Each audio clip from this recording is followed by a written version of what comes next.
Eu dei um título a essa mensagem, é o sinal da mão e o sinal do peito, tá?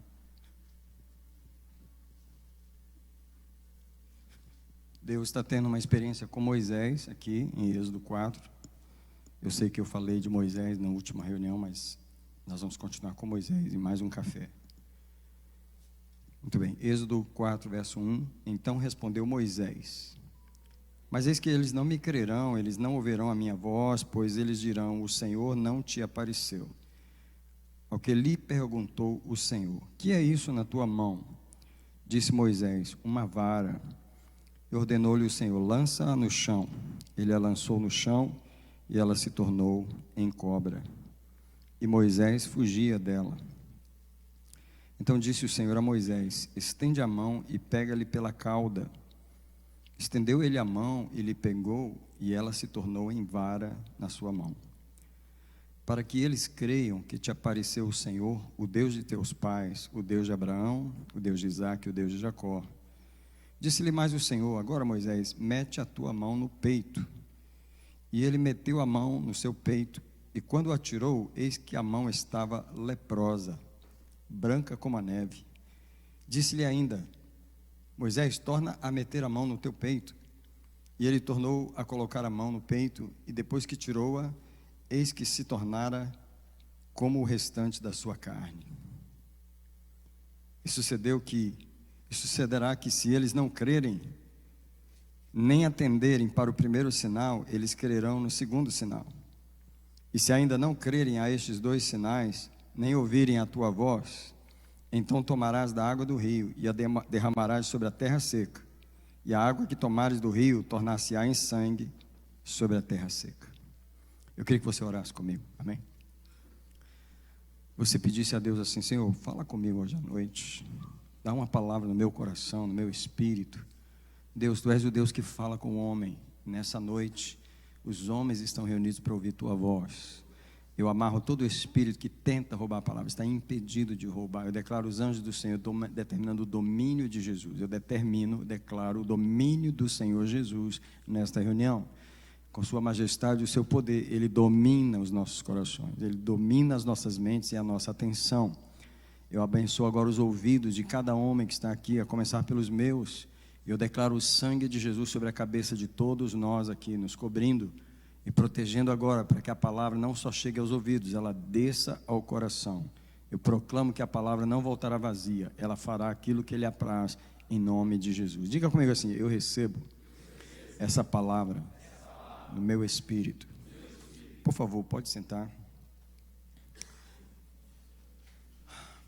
Eu tenho 3 pontos para compartilhar com vocês, rápido. 4, na verdade, porque um é bem pequeno. Mas o título da minha palavra é o sinal da mão e o sinal do peito, que foi exatamente a experiência a qual Deus levou Moisés.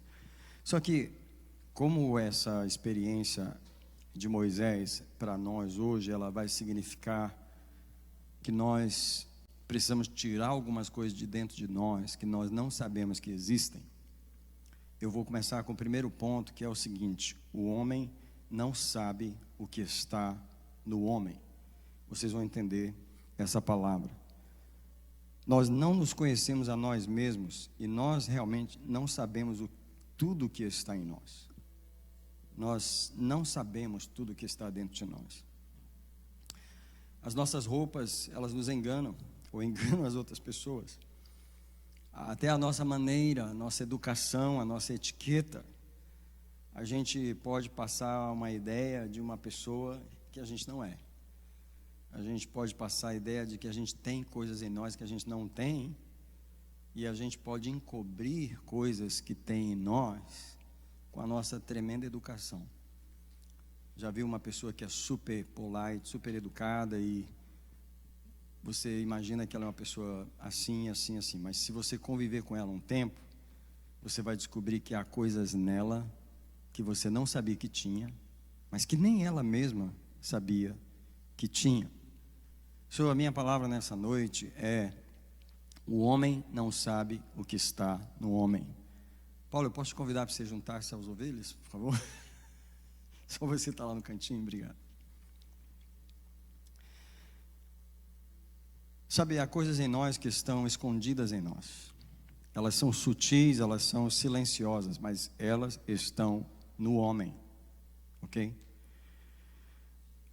Deixa eu dizer que o que está no homem faz o homem.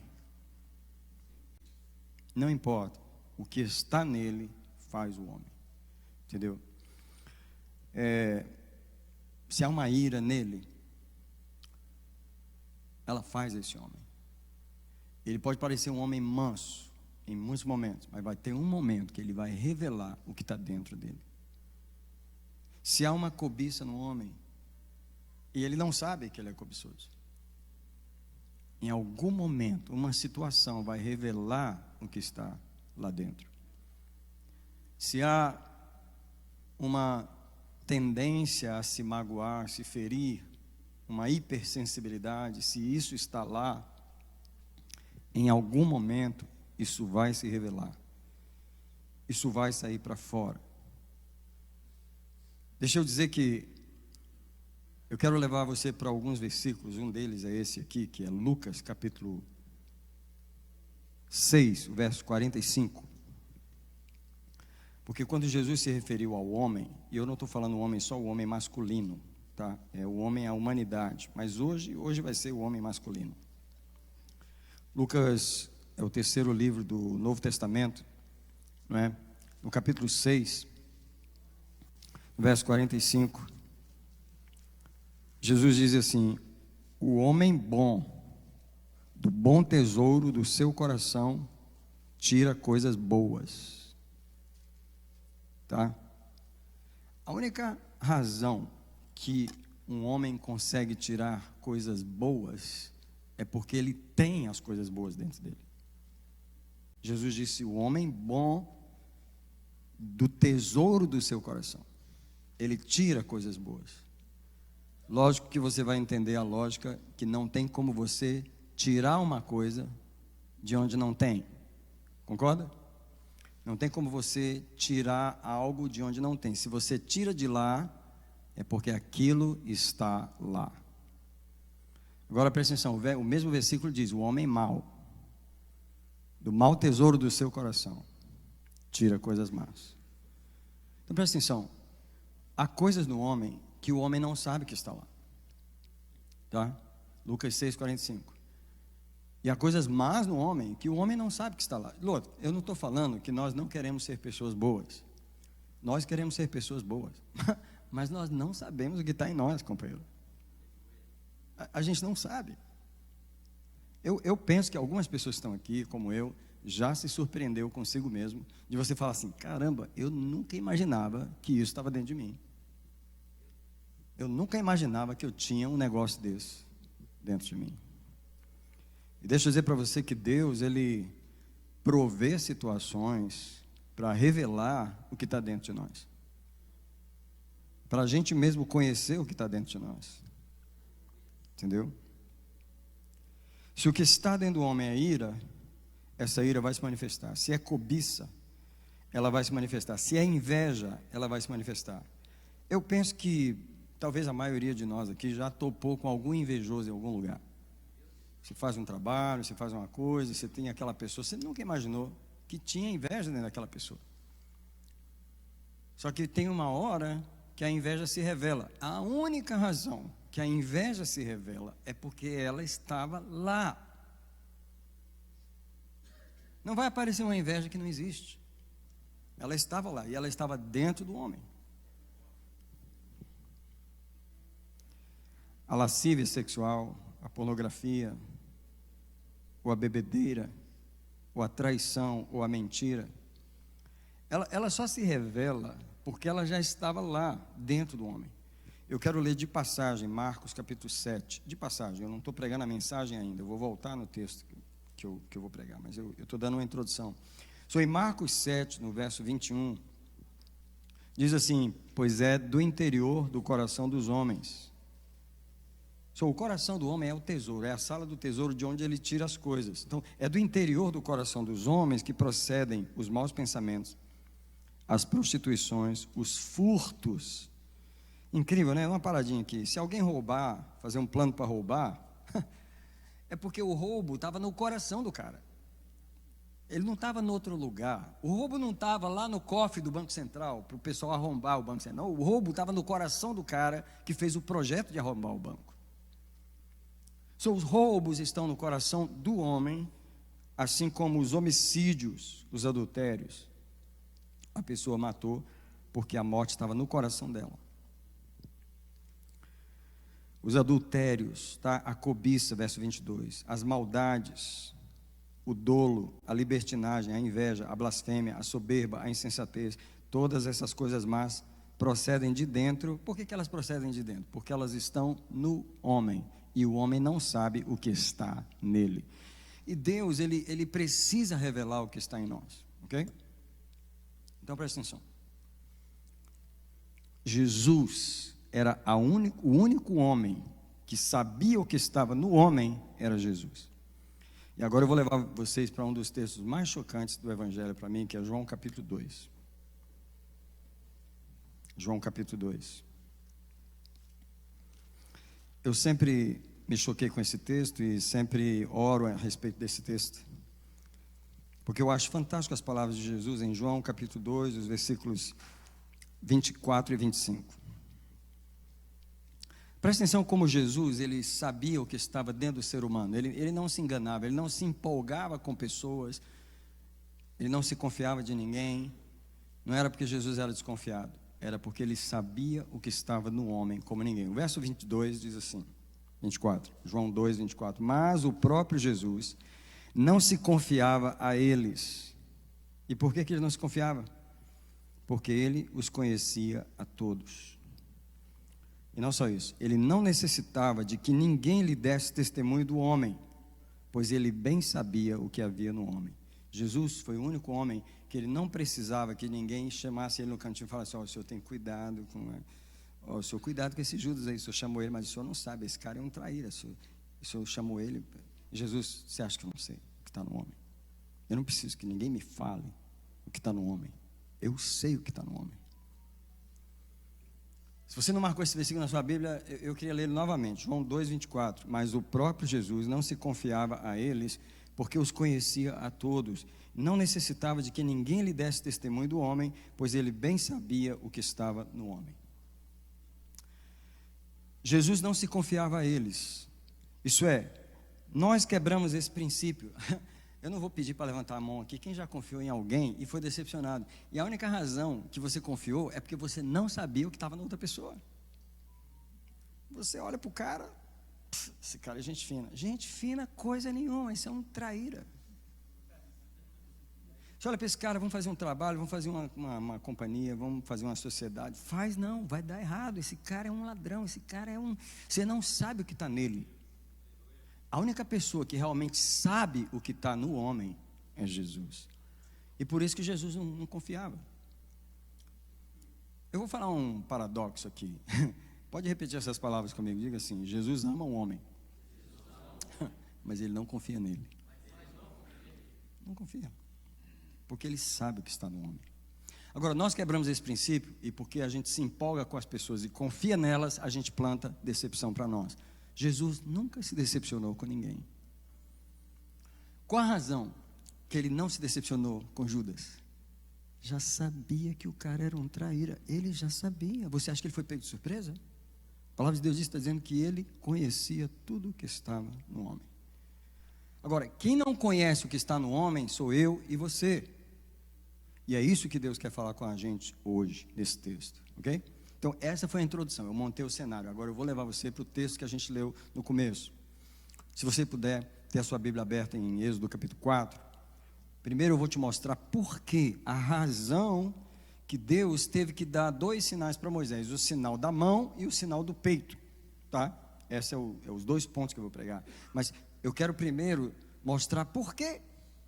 Por que Deus levou Moisés nesse processo de ter uma experiência da mão de Moisés, que nós vamos falar sobre isso, e do peito de Moisés.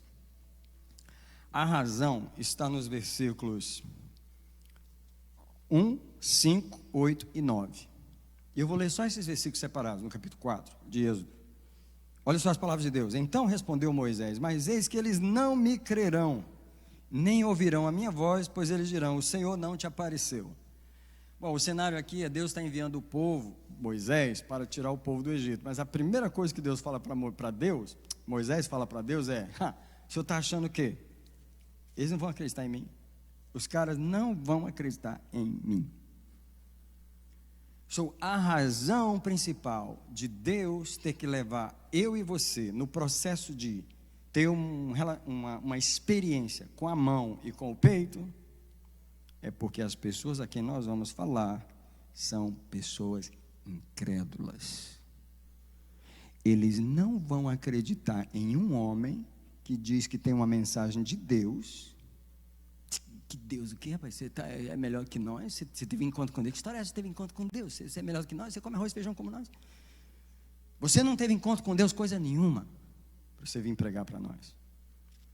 O que eles não sabem é que você realmente teve um encontro com Deus, e Deus deu uma experiência na sua mão e deu uma experiência no seu peito.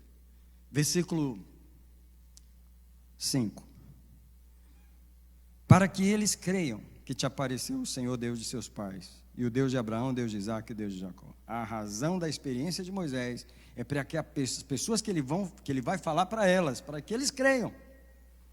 Deixa eu abrir uma pausa aqui na minha meditação e dizer para você que nós estamos aqui como homens de Deus. E olha, presta atenção, se você diz assim: eu não sou homem de Deus. Cara, tu é homem de Deus, cara. Tu é que não sabe o que é. Tu não estaria numa igreja se tu não fosse um homem de Deus. Homem de Deus não entra em igreja, brother. Homem que não é de Deus não entra em igreja. Se você entrou aqui, cara, para tomar um café, tu é um homem de Deus. Há uma unção de Deus na tua vida que tu nem sabe. Na verdade, tu veio aqui hoje só para Deus renovar em ti a consciência de que há uma unção de Deus em ti. Agora deixa eu te falar, essa unção é para pregar a outras pessoas. E Deus quer que as outras pessoas creiam quando você abrir a boca e eu abrir a boca. Então, para que eles creiam que te apareceu o Senhor. Essa é a razão que eu vou te passar por essa experiência. Versículo 8. E sucederá que se eles não crerem, nem atentarem para o primeiro sinal, eles vão acreditar no segundo. Deus sabe que as pessoas têm níveis de fé. Um vai acreditar numa palavra tua, outro vai acreditar num hino, o outro não vai acreditar em nada. Mas Deus já sabe que a porcentagem vai ser: uns vão crer, outros não vão crer. Se eles não acreditarem no primeiro sinal, eles vão acreditar no segundo. Sabe como é Deus cercando as pessoas para crer? Eu vou fazer uma experiência contigo. Se eles não acreditarem nessa experiência que eu fiz contigo, eles vão acreditar na outra que eu vou fazer contigo. Cara, Deus quer levar as pessoas a acreditar nele pela experiência que você teve com Deus. E Deus está dizendo assim: se eles não acreditarem na primeira coisa que eu fiz contigo, eles vão acreditar na segunda coisa que eu vou fazer contigo. Tá? A questão de Deus aqui é lidar com a incredulidade do povo. Vocês acham que a gente está pregando o evangelho para um povo santo, que está querendo Deus? Ei, o povo não quer saber de Deus. Se tu quer uma experiência com o povo, vem pregar para tu ver. Se tu quer uma experiência sobre quem é o povo para que a gente prega, vem pregar. Quando tu te torna pastor e tu vive para pregar, tu vai enfrentar a incredulidade do povo. Tu está achando que as pessoas querem Deus assim como elas falam? Sua aparência. Elas não estão prontas para crer. Elas acham que elas creem, mas elas estão enganadas. Deus está lidando com a incredulidade do povo. Versículo 9. E se ainda não crerem a esses dois sinais, come on, Deus está determinado a cercar a incredulidade de todos os lados. Se eles ainda não crerem nesses dois sinais, nem ouvirem a tua voz, então você tomará da água do rio. Agora já não tem nada a ver com Moisés. Você tomará da água do rio, derramará sobre a terra, e essa água que você tomar do rio vai se tornar sangue sobre a terra na frente deles. Em outras palavras, se eles não acreditarem na mensagem pela experiência número 1 que eu fiz contigo, vão acreditar pela segunda que eu fiz contigo. Se eles não acreditarem em nenhuma das duas, eles vão ter que acreditar no terceiro sinal que eu vou fazer através de ti. mas eu vou te fazer um mensageiro da minha palavra, da minha fé. E tu vai confrontar a incredulidade deles. É para isso que eu estou te preparando. É para você confrontar a incredulidade. Eu vou talhar você de uma forma tão poderosa que eles não vão ter escape, a não ser crer na minha palavra através de você. Caramba, eu não sei você, mas eu já estou excited about this. Eu já fico feliz de Deus, Ele cuidar de todo esse processo ministerial com as pessoas, que não é nós, não tem nada a ver com a gente. Isso é um projeto de Deus com as pessoas. Cara, esse negócio de igreja não é coisa de homem. Esse negócio de relacionamento com Deus não é coisa de homem. Isso é Deus tentando salvar o mundo. E se Ele precisar fazer uma experiência contigo e comigo, na mão e no peito, Ele vai fazer. Mas Ele vai fazer o povo crer na palavra dEle. Pelo menos os que devem ser salvos. Porque os que não vão ser salvos não vão crer nem no sinal, nem 2, nem 3, nem 50 sinais que você fizer, eles não vão crer. Mas Deus está apostando 3 vezes, né, em derrubar a incredulidade das pessoas. Agora, eu vou pregar a mensagem, que é a mensagem para você. O sinal da mão, esse é o primeiro ponto. O sinal da mão. Ei, quando Deus chama Moisés ali, qual a primeira coisa que Deus fala com Moisés? Versículo 2. Qual a primeira coisa que Deus fala com Moisés? Ele fala assim: ei, o que você tem na mão? Moisés falou: uma vara. Ah, então você tem uma vara na mão? Tem uma vara na mão de cada homem. Você sabe qual é a vara? O que é o significado dessa vara na mão dos homens? É que Deus colocou na mão do homem o poder de trabalhar, de produzir, de construir, de criar como Deus. Eu estou fascinado até agora com o trabalho desses carpinteiros aqui, que chegaram aqui terça-feira, 7h30 da manhã, não tinha nada naquele lugar ali. Eles derrubaram as paredes velhas que estavam ali. E um carpinteiro teve aquela ideia de fazer aquele negócio lá. Isso era 7 horas da manhã, ele teve aquela ideia, 10 horas da noite, aquilo lá estava pronto. Porque Deus fez o homem para construir. O homem é um pequeno Deus. Deus colocou a vara na mão da construção, é a vara da construção, é a vara da produção. Se há uma coisa que todos nós nos identificamos aqui, é com o trabalho. A gente se identifica tanto com o nosso trabalho, que a gente se chama pelo nosso trabalho. O que você é? Eu sou carpinteiro. Tu é carpinteiro coisa nenhuma, tu é um homem. Mas tu acha que tu é carpinteiro. E tu? Ah, eu sou engenheiro. Tu é engenheiro nada, tu é um homem. E tu? Eu sou pastor. Não, tu não é pastor, tu é um homem. Mas a gente se confunde com o nosso trabalho. A gente diz que a nossa identidade é o nosso trabalho, porque Deus colocou uma vara em nossa mão. E essa vara não é uma varinha qualquer, é uma vara que vai produzir um grande fruto. Só que tem um problema. Deus sabe que o que está na mão de Moisés não é só uma vara. Existe uma cobra escondida nessa vara. E Deus manda Moisés jogar a vara no chão, versículo 3. Ordenou-lhe o Senhor: lança a vara no chão. Ele lançou no chão e ela se tornou uma cobra. Ah, tem uma cobra escondida em nossa mão. Quem te falou isso? Você não sabia disso. Que na sua capacidade de produzir, nós como homens, produzimos não só coisas boas, nós produzimos coisas que mordem também. Nós produzimos violência também. Nós produzimos palavras duras. Cara, um homem arrebenta com a boca. Basta ele estar sem paciência. Ele destrói o mundo. A cobra morde na nossa boca. Eu não vou falar de nenhum de vocês, não, nem de mim, não. Eu vou falar do próprio Moisés, esse homem de Deus que eu estou falando aqui. Sabe por quê? Teve um dia que Deus chegou para Moisés, com aqueles 2, 3 milhões de pessoas no deserto, e falou para ele assim: leva o povo para a rocha e fala com a rocha. Presta atenção. Deus não mandou Moisés. Deus mandou Moisés falar. Há um poder na boca do homem. Rapaz, se eu fosse você, claro que nós temos que ter cuidado, porque olha, Deus botou um poder grande demais na nossa boca. O que a gente fala, e não é só as palavras, o significado, é o tom que você fala, é o som que sai da sua boca, é a altura com que sai, é a maneira como você fala. E Deus falou para Moisés simplesmente: você vai dar água para o povo, e você só chega na frente da rocha e fala: rocha, dá água para eles. Porque da primeira vez Deus tinha mandado Moisés ferir a rocha, e a rocha é Cristo, ela só pode ser ferida uma vez. Da segunda vez Ele mandou falar, só que Moisés estava com raiva. Eu não quero ficar perto de um homem quando ele está com raiva. Eu não quero ser a esposa de um homem quando ele está com raiva. Caramba, não é mais um marido, é um monstro. Eu não quero ser a ovelha de um pastor que está com raiva. O cara vira um bicho. Porque na mesma mão que tem uma vara, tem uma cobra. E Deus está falando conosco, homens. Sabe quando é que as pessoas vão crer na nossa mensagem? Quando Deus lidar com o que está na nossa mão. E a primeira experiência de Deus com o homem é: o que você tem na mão? Eu tenho uma vara. Você está enganado, vara coisa nenhuma. Tem uma vara e uma cobra atrás dessa vara. A vara eu quero, a cobra nós vamos pegar ela junto. Ai, irmão, tem muito homem aqui que Deus não pegou a cobra ainda. Tem muito homem de Deus que Deus não pegou a cobra, ela está pronta para morder. Pisa no meu pé, você vai ver a bocada que ela vai dar.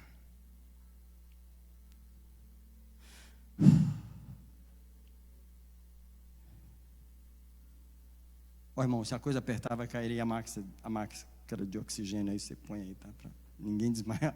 Estou brincando. Mas, irmãos, Deus precisa lidar com as mãos de Moisés. Há uma cobra nas mãos de Moisés e ele não sabe. Eu queria levar você para um versículo no Novo Testamento, na primeira carta de Timóteo. 1 Timóteo, capítulo 1, versículo 8. Eu sei que é um pouquinho difícil achar esse texto aí. Talvez nem todos vão achar, eu não vou talvez esperar que todos achem. Eu vou ler para você o que está em 1 Timóteo 1, versículo 8. O apóstolo Paulo está falando com Timóteo, seu filho na fé, né? Não era filho de sangue. Mas Paulo está escrevendo essa carta a Timóteo, que é o seu proteger, o seu filho que ele está treinando, e ele diz para ele: quero que os homens... eu gosto quando a Bíblia fala com homens. E a maioria das vezes, 90 e tantos %, Deus fala com homens na Bíblia. Quero que os homens orem em todo lugar. 1 Timóteo 1, 8. Quero que os homens orem em todo lugar. Como? Como? 1 Timóteo 1, 8? Não, really? Primeira epístola de Paulo a Timóteo, capítulo 2.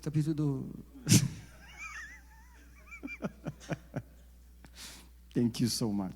Capítulo 2, versículo 8. Os irmãos não iam achar nunca.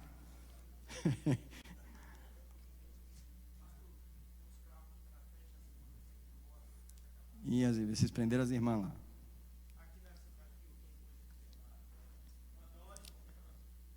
Move lá rapidinho, só para as irmãs saírem. Quem botou o carro ali na ponta ali, por favor. Obrigado. Eu acho que já vai ter mais estacionamento lá do lado, não tem? Aí você pode colocar o carro lá do ladinho. Lá. Obrigado, gente. Aqui, ó. Quero que os homens orem em todo lugar, fazendo o quê? O que está escrito aí? Peraí, levantando mãos. Então não é mão cheia de raiva. Presta atenção, como Deus precisa lidar com as nossas mãos. O homem é construtor. Cara, eu te falo, honestamente, eu estou fascinado com aquilo lá. Eu gosto de admirar o trabalho dos outros. Meu trabalho é esse aqui, mas eu gosto de admirar o trabalho dos outros. Estou fascinado com o trabalho lá. Porque Deus colocou nas mãos do homem esse poder de construir. Eu nunca vi uma mulher construindo ponte. Eu nunca vi uma mulher construindo... Eu sei que já teve uma arquiteta muito famosa aí, uma na vida. Uma francesa aí que construiu uns prédios aí, mas Não é o normal as mulheres saírem construindo. Deus botou na mão do homem uma vara, um poder para ele construir. Só que atrás dessa vara tem uma cobra. Você já viu os caras trabalhando e xingando, mas xingando assim o dia inteiro? Você já viu? Amaldiçoando a mãe, a avó, a geração, todo mundo. Porque ele está construindo, e o prédio vai sair, e o trabalho que ele está fazendo vai ficar bom, mas a maldição está na boca. Eles constroem junto com a cobra. É a vara e a cobra, é a vara e a cobra, é a vara e a cobra. Quem está entendendo o que eu estou falando aqui? Quem já viu isso na igreja? Ah, não levanta a mão. Quer só lá no mundo? Não. A gente está cansado de ver homem que está aí, recebeu a unção para estar ali, mas nunca lidou com a cobra na vida dele, e ela continua mordendo as pessoas. Eu não vou perguntar aqui, porque eu não vou perguntar. Não, levanta a mão, por favor. Quem já foi mordido de cobra na igreja? Não levanta a mão. Porque se não houvesse uma cobra na nossa vida, a gente edificaria as pessoas e elas não saíam de lá mordidas, elas não saíam de lá decepcionadas. Por favor, alguém diz assim: Deus, lida com a cobra em mim. Todo homem aqui tem uma cobra na mão, e ela é venenosa, ela destrói, brother. Igual eu falei, eu não quero estar perto de você quando você está com raiva da sua mulher. Eu não quero ser ela nem a 100 milhas de distância, porque a coitadinha vai aguentar. Só Jesus para segurar aquela mulher, porque tu mata ela com uma palavra.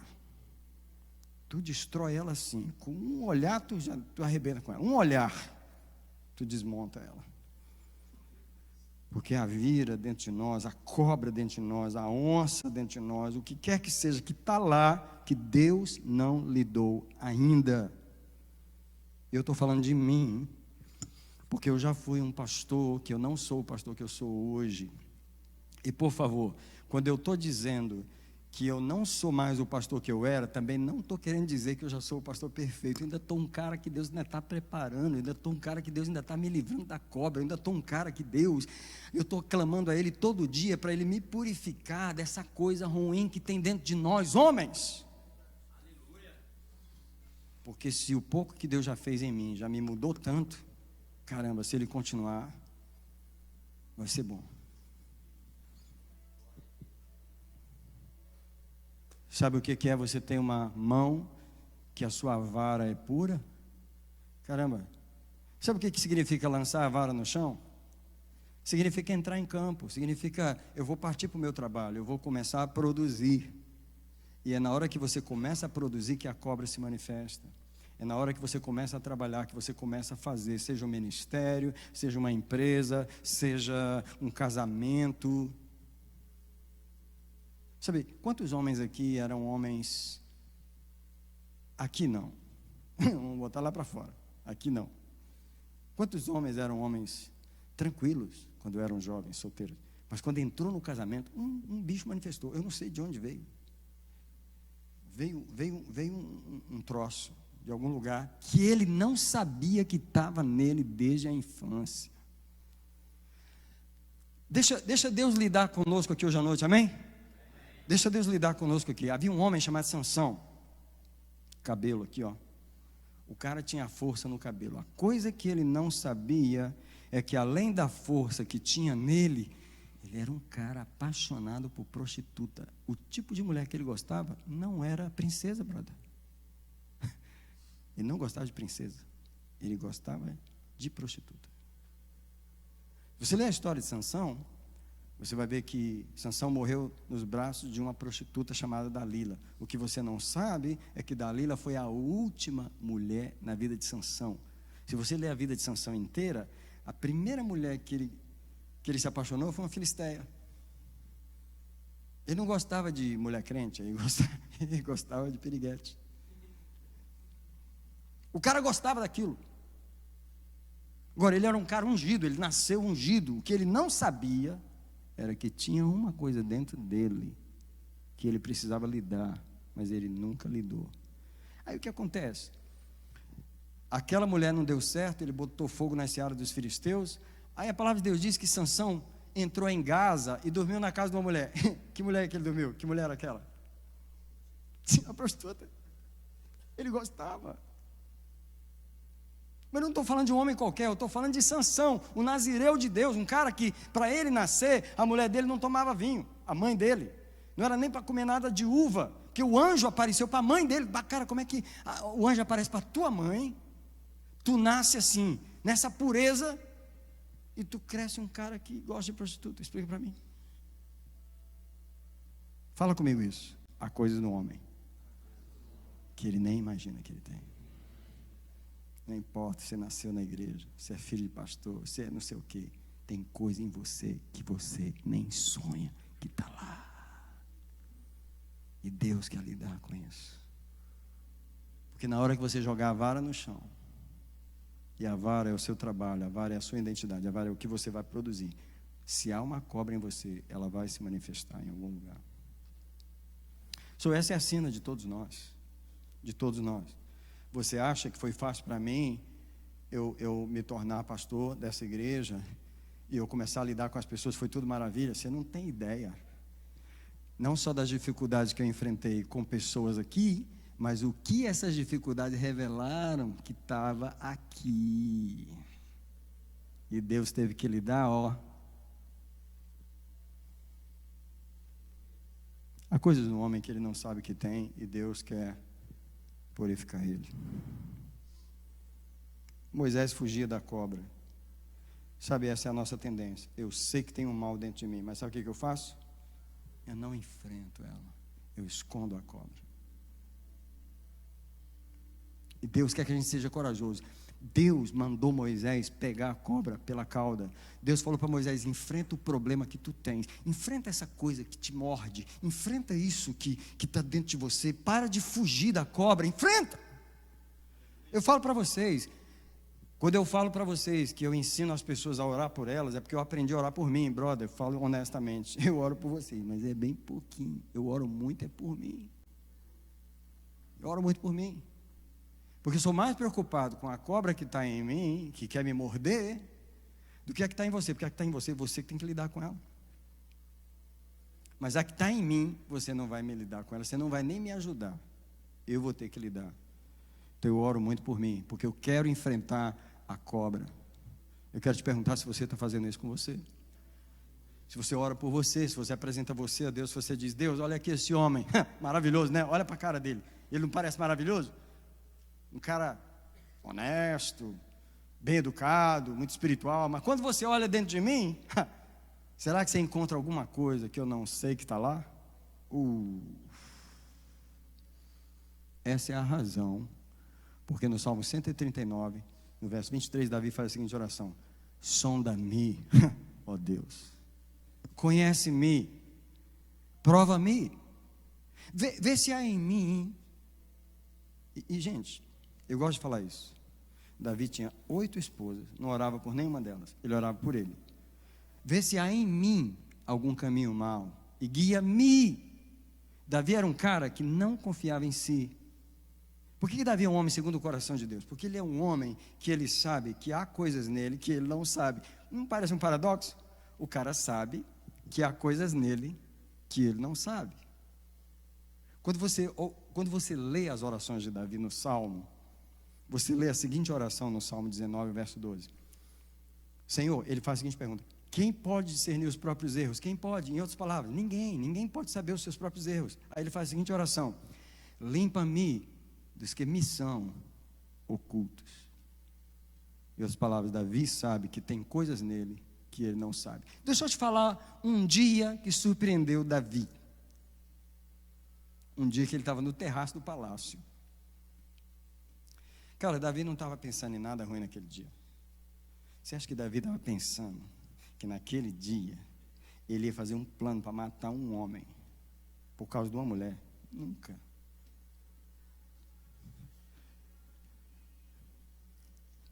Ele não fez esse plano. Só que ele estava no palácio. De repente os olhos deles pousaram numa mulher que estava tomando banho. Aquilo revelou para Davi uma coisa que estava dentro dele que ele não sabia. Eu sou capaz de matar um homem para ter aquela mulher. Brother, Se eu fosse você, eu tinha mais medo de você mesmo, não das pessoas. Medo de você, do que está em você que você não sabe. É o que está em você que vai te sabotar. É a cobra que está lá. Por isso Deus diz para Moisés: joga essa vara no chão, que eu vou te mostrar uma coisa que você tem que lidar com ela. Pega ela pela cauda, enfrenta ela com humildade, traz isso para mim. Deus precisa nos dar uma experiência espiritual com a nossa mão, o que a nossa mão pode produzir. Vamos para o final da mensagem, porque tem um outro sinal. Depois de Deus lidar com o que está na mão de Moisés, agora Deus vai lidar com o que está no peito de Moisés. Você acha que é por acaso que Deus mandou Moisés fazer duas coisas? Primeira coisa, joga essa vara no chão. O que tem na mão? Eu quero trabalhar com o que está na sua mão.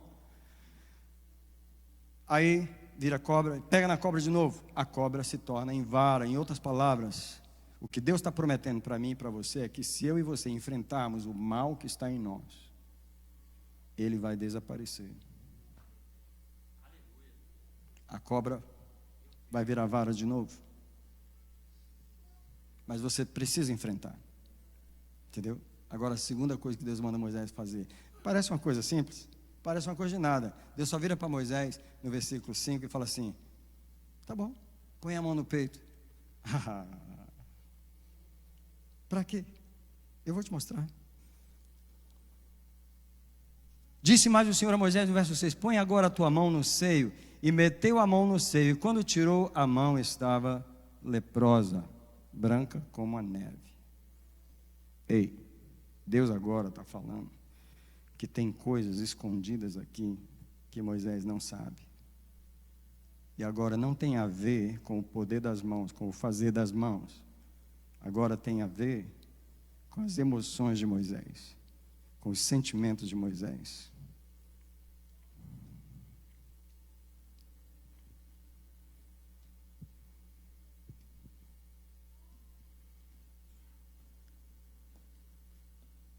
Quantas coisas estão escondidas em nosso peito? Emoções enterradas que nós não sabemos. Tem uma televisão lá atrás, se você quiser levar ele, pode deixar ele lá atrás. Quantas coisas estão enterradas em nosso coração que nós não sabemos? Gente, medos, traumas, inseguranças. Tem homem aqui. Todos nós, se fôssemos falar o que está no nosso peito, enterrado, brother, você ia falar de coisas que as pessoas nem sonham que estão dentro do seu peito. Mágoas, tristezas, decepções, situações enterradas, enganos, mentiras da vida, inseguranças, cobiças, rebeliões, vinganças que você não pensa que está lá, cobranças que você faz das pessoas que você não sabe que estão lá, dores que doem em você que você não sabe que estão lá. Quando Deus manda Moisés botar a mão no peito, Ele está dizendo: eu quero que você entre em contato com o seu próprio coração. Deixa eu falar uma coisa para vocês e para mim: homem não gosta de lidar com emoções. Eu não lido com isso, eu esqueço isso, eu enterro isso, eu ignoro isso, eu deixo isso para lá. No entanto, Deus chega para Moisés e fala assim: se você vai ser o meu homem, se você vai ser o meu representante, eu preciso que você tenha contato com o seu coração novamente. Põe a mão no peito, vai lá. Sente o que está aqui. Eu não estou sentindo nada. É claro, você virou uma pedra. Você se afastou tanto dos seus próprios sentimentos que você não sabe nem o que você sente.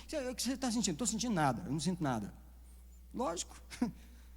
Você desligou isso aqui, para sobreviver, você desligou. Você não mexe com emoções. Você virou uma pedra. Só que Deus está dizendo assim: não, eu não uso pedra, eu uso homem. Então põe a mão no peito, vai. Essa experiência não é fácil, não. Voltar a ter contato com sua própria emoção não é fácil, não. Homens geralmente fogem da lepra que eles têm no peito. Eles gostam de enterrar, esquecer, ignorar. Mas Deus precisa nos mostrar o que está em nosso peito e nós não sabemos. Agora, deixa eu te falar uma coisa que está no peito que nós não sabemos. No item anterior, Deus mostrou a Moisés que havia uma cobra nas mãos dele. Ela não era. Sabe o que aconteceu? A cobra mordeu o homem muitas vezes, e agora ele está lidando, quando ele põe a mão no peito, ele está lidando com as mordidas da cobra e os efeitos que essas mordidas causaram em seu próprio coração. Por isso que Deus mostrou a cobra primeiro para Moisés, porque essa cobra te mordeu muitas vezes, te decepcionou, te feriu muitas vezes. Por isso que o seu coração endureceu, você virou uma pedra para sobreviver e você não deixa nada te derrubar. Se alguma coisa te afronta, você firma o pé e diz: vem. Porque foi assim que você aprendeu a sobreviver. Então, o Senhor, Ele precisa lidar com os efeitos da cobra em nós. Todos os homens que estão aqui já foram machucados na vida. 1, 2, 3. Está brincando, pastor? Fala logo de 30, 40, 50 vezes. Nessas 4, 5, 6 décadas de vida, quantas vezes eu já fui ferido, decepcionado, endurecido, e o meu coração cada dia mais duro.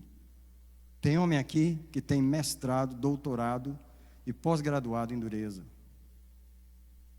Se tu me enfrentar, tu vai conhecer o gostinho de uma pedra. Se tu me enfrentar, tu vai ouvir palavras que só uma pedra pode falar. Caramba, gente.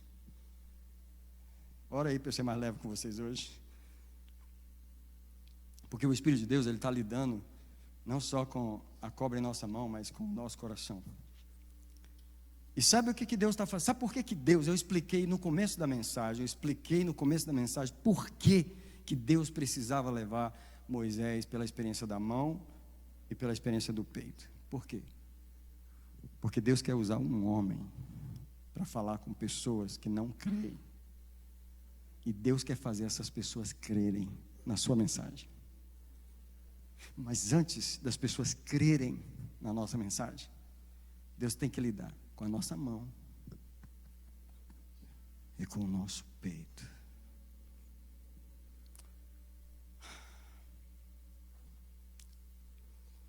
Coração endurecido, ele ouve, mas não responde. Ele reconhece, mas não aceita. Ele entende, mas ele não compreende. Ele ouve, mas não escuta. Ele vê, mas não... Olha, eu não vou perguntar para ninguém aqui, mas sabe quando você está acostumado a ouvir sua mulher pá, que você já não está nem aí mais? Ela fala e você ri, porque você já, assim, você faz de conta que ela está falando. A gente sabe fazer isso muito bem.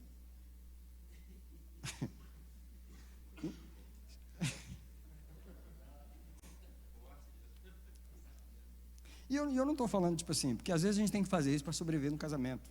Eu sei. Eu não estou falando que a gente tem que ouvir toda aquela lorota. Eu só estou falando que a gente aprende a fazer isso. Só que do jeito que a gente faz com a mulher, a gente faz com Deus. Deus está chamando pessoas aqui para o ministério. Ó. Aí você ouve e faz de conta. Ouve e faz de conta. Deus está chamando homens aqui para uma vida profunda de oração, de palavras, de Bíblia. Ele ouve, mas não entende. Ele ouve, mas não responde. Ele reconhece, mas ele não faz. É o coração duro. O coração duro, ele faz de conta que percebe as coisas, mas ele não muda nada. Ele não aceita nada. Ele não move nada. Ele pode ir na igreja 20 anos e ouvir as mensagens e ele aprova, mas ele não faz nada. Coração duro. Se eu fosse você, e eu sou como vocês, eu orava contra o endurecimento do meu próprio coração. Uma das coisas que eu falo para Deus é: por favor, quebra. E aquela música é fantástica. Remove a minha pedra. Me chama pelo nome porque há uma pedra aqui. Eu vou ler 2 versículos e eu tenho que terminar porque tem caldo para tomar. Marcos capítulo 6, o verso 52, Jesus teve um problema com os discípulos que eles não conseguiam... Não, obrigado. Não aceito. Obrigado. Obrigado, brother. Em Marcos 6, verso 52, os discípulos, eles estão com um problema, pois não tinham compreendido o milagre dos pães, antes o seu coração estava endurecido. Jesus lidou com os discípulos. Nesse momento ele está no barco com eles, ele falava assim: cuidado com o fermento dos fariseus. E eles ficaram perguntando para o outro: é porque a gente não trouxe pão? A gente esqueceu do pão? E Jesus falou: eles não compreendiam o milagre dos pães porque eles estavam com o coração endurecido. Gente, é incrível. O próprio Jesus pode estar na tua frente, em carne e osso, falando com você, e você não ouvir. Coração duro. É isso. Eu sou pregador. Eu sou um missionário aos homens. Deus me chamou para falar com homens da palavra dele. Eu, como pastor, eu geralmente me aproximo, como um pastor se aproxima de qualquer homem, né? Com carinho, com amor, falando de Deus. Mas eu estou lidando diretamente com o endurecimento da pessoa. Eu estou lidando com o coração duro da pessoa. E na verdade, para te falar, se eu fosse dizer para você em que eu tenho me tornado destro pelo Espírito de Deus, é em como ficar alisando o endurecimento das pessoas. Porque nenhum pastor pode chegar com um martelo, metendo um martelo na pedra do coração das pessoas. Você não chega, você não quebra. Não é assim que Deus quebra a pedra. É incrível, Deus quebra a pedra com uma gotinha de água. Pum, pum. Então é um trabalho paciente. O meu trabalho é um trabalho demorado e paciente. Eu chego com a gotinha da palavra de Deus. Pum, pum, pum. Chove. E nem está sentindo nada. Você acha que uma pedra sente uma gota de água? Você acha que uma pedra se sente desafiada pela gota de água? Aquela gota de água vai bater em cima de mim, vai me rachar? Não. E eu chego com a gotinha da palavra de Deus. Todo domingo, todo olhar, toda ligação, toda oração, uma gotinha. O que você não sabe é que Deus está me fazendo um veículo da sua água para quebrar a pedra que está no coração. Porque no momento em que você quebrar, você faz uma reação. Você tem uma reação. No momento que uma pedra quebra, como é que ela faz? Quebrou. Na hora que uma pedra quebra, Deus conseguiu o seu objetivo. E aí ele fala: leva a mão ao peito pela segunda vez. Quando Moisés leva a mão ao peito pela segunda vez, a mão volta curada como a outra. Em outras palavras, se você continuar levando o seu coração ao Senhor, as suas emoções, a sua dor, vai chegar um momento em que Deus vai mostrar para você que não há mais lepra aqui, não há mais doença aqui. Ele vai curando, ele vai curando, ele vai curando. Quando você olha no seu peito, a mão está curada, a mão está curada, a mão está curada. Aí Deus fez a obra na sua mão, na vara, e Ele fez a obra no seu peito. Quando Ele faz a obra, Ele fala assim: agora você vai falar a minha palavra, vai. Porque se eles não crerem no sinal da mão e do peito, você derrama água no chão, vai virar sangue. Porque agora você está pronto para eu te usar no sobrenatural. O terceiro sinal não tem a ver com Moisés. É fora de Moisés. É água na terra, e a água vira sangue na frente do povo. E Deus disse: se eles não crerem no primeiro e no segundo sinal, eles vão crer no terceiro. Eu não preciso continuar falando. Eu já falei o que Deus me mandou trazer para vocês. Esse momento agora é um momento em que eu vou orar por vocês. Douglas, me ajuda a trazer aqui, por favor.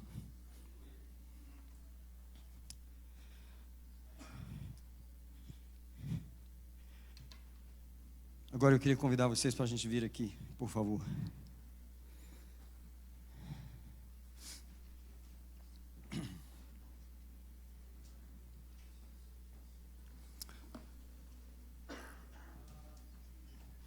Esse momento no altar é um momento em que a gente vai estar falando só com Deus. Por favor, chega bem pertinho aqui para dar espaço para todos os irmãos que estão vindo aí.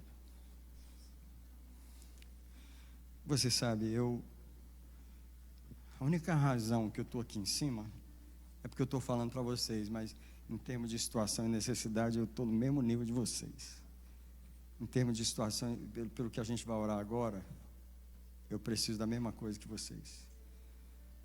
Eu tenho a mesma luta que vocês. Eu sou um homem, eu fico com raiva, eu tenho tentações, o diabo me ataca, ele quer fazer eu pecar, ele quer fazer eu ficar com raiva, ele quer fazer eu ofender as pessoas. hoje, eu tive que pedir perdão para minha esposa antes do café, porque a bichinha ficou triste comigo. Eu deixei ela triste. Tive que pedir perdão para ela antes de vir para cá. Se eu não tiver cuidado, uma cobra aparece na minha vara. Se eu não tiver cuidado, uma lepra aparece. Oh, quantas lepras Deus tem me mostrado no meu próprio coração. Quando eu vou orar por mim, a única razão de eu estar aqui em cima não é porque eu sou melhor que nenhum de vocês, eu sou igualzinho a vocês. Talvez eu sou o mais carente de todos vocês.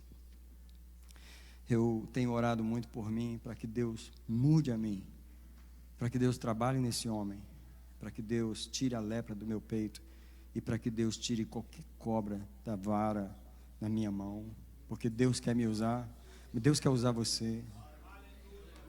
Há ministérios na mão de cada homem que está aqui. Sabe o que eu vou fazer hoje à noite, nessa reunião nossa aqui? Eu vou ungir as mãos de vocês. Agora eu queria que você entendesse que não há misticismo em unção. Unção é apenas um símbolo de que você está pegando o que Deus está dando hoje à noite para você aplicar na sua vida. Eu queria ungir suas mãos para uma vida de oração. E não é orar pela sua mulher, é orar por você. Alguns de vocês estão ouvindo isso pela primeira vez hoje, embora quem é aqui da igreja já ouviu isso 50 mil vezes, que eu ensino as pessoas a orar por si. Você tem que orar por si, orar por você, para que Deus possa mostrar a você o que tem. Deus não vai mostrar para a tua mulher o que tem em você. Deus não é fusqueiro. Mulher vai orar e deixa eu te falar do seu marido. Deus não faz isso, cara. Deus só fala do marido com o marido. É quando você vai orar que Deus fala contigo. Oh, cara, deixa eu falar daquela cobra contigo. Mas se você não for orar, Deus não tem chance de falar. Tem gente aqui que Deus tem que tirar um monte de coisa. Deus sabe onde está mordendo, onde a cobra está mordendo, onde tem covardia, tem omissão, fraqueza, tem falta de liderança, entregando as coisas, deixando a mulher fazer as coisas, deixando a mulher fazer. Não, Deus quer que você faça as coisas. Deus fez você o líder, você. Deus quer que você assuma. Só que há uma covardia, há um medo. E a cobra aqui, ela não morde. A cobra aqui, ela... Timidez é uma cobra também. Você tem que morder ela, trazer ela para o Senhor. E Deus quer restaurar nas mãos dos homens aqui a vara da autoridade. Deus não colocou vara na mão de mulher nenhuma. Ele colocou na mão do homem. Não é, pastorinho? Tem nenhuma mulher na Bíblia com vara na mão. Cara, não tem. Não tem nenhuma mulher na Bíblia com vara na mão. Cetro de autoridade é o que a vara significa. Por isso que eu vou ungir a sua mão, porque na mão do homem está esse poder de Deus, o poder criador. Olha, eu estava pensando, quão rápido aqueles meninos fizeram aquilo lá, e acho que eu vou contar essa história o resto da vida, né? Mas presta atenção, Deus começou a falar comigo assim. Eu também sou construtor, aliás, eu sou o maior construtor. E quer saber, eu não tenho pressa. Eu levei bilhões de anos para formar as estrelas e formar as galáxias. E Deus falando comigo, eu sou um construtor, que eu faço as coisas magníficas. Não tenho pressa de construir, mas quando eu termino uma obra, ela fica bem feita e ela fica para sempre. E Deus pegou um pedacinho desse poder dele e colocou na mão do ser humano e falou assim: constrói. Glória a Deus, aleluia. Constrói uma família. Cara, é o homem, cara, que sai atrás de uma mulher, que propõe para uma mulher: ei, vamos formar uma família. Se um homem não quiser, mulher nenhuma forma família. Porque Deus colocou, foi na mão do homem para construir as coisas.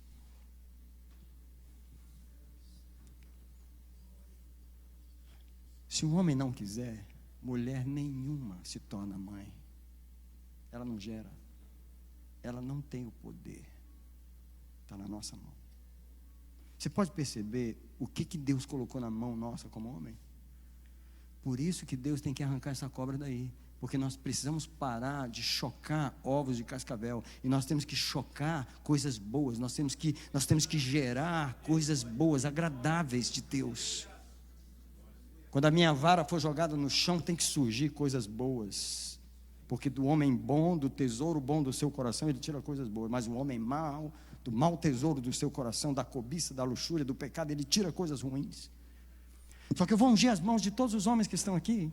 E eu queria que você começasse a falar com Deus. Não pode fechar os olhos, só abre as mãos. Só deixa as mãos abertas aí.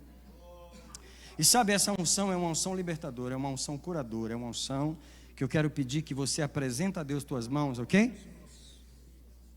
As mesmas mãos que vão lidar com a cobra, as que vão colocar no peito. Eu estou ungindo tuas mãos para uma vida de oração, ok? Eu estou ungindo tuas mãos para uma revelação onde Deus revela você, como Ele quer usar você, como Ele quer abençoar você, como Ele quer usar estas mãos para orar por você mesmo. Olha aí! Deus quer que você saiba lidar com os teus próprios problemas primeiro, antes de você lidar com problema de mulher, problema de filho, e problema de ovelha, problema de pessoas que você vai pastorear. Deus quer colocar nessas mãos o poder de você solucionar. Você resolve problemas de cobra, você resolve problemas de lepra, porque Deus botou na tua mão esse poder. E é essa unção que eu estou colocando na tua mão. Essa é a unção que o anjo de Deus está trazendo nas mãos desses homens nesse lugar. Homens, Deus está capacitando suas mãos essa noite. Olha aí, olha o anjo do Senhor se movendo aí. Eu só estou botando a unção, mas o anjo do Senhor está se movendo em cada homem aí. Eu te abençoo, irmão, com essa unção na tua vida, tá? À medida que você levantar essas mãos para orar, e a palavra de Deus diz, homens levantam mãos sem ira. Homens levantam mãos para orar sem ira nem contenda, mãos puras. Eu te abençoo, homem. Eu te abençoo, irmão. Olha, essas mãos são ungidas de Deus. Olha, eu te abençoo, eu te abençoo, eu te abençoo. Unja as suas mãos, eu te abençoo.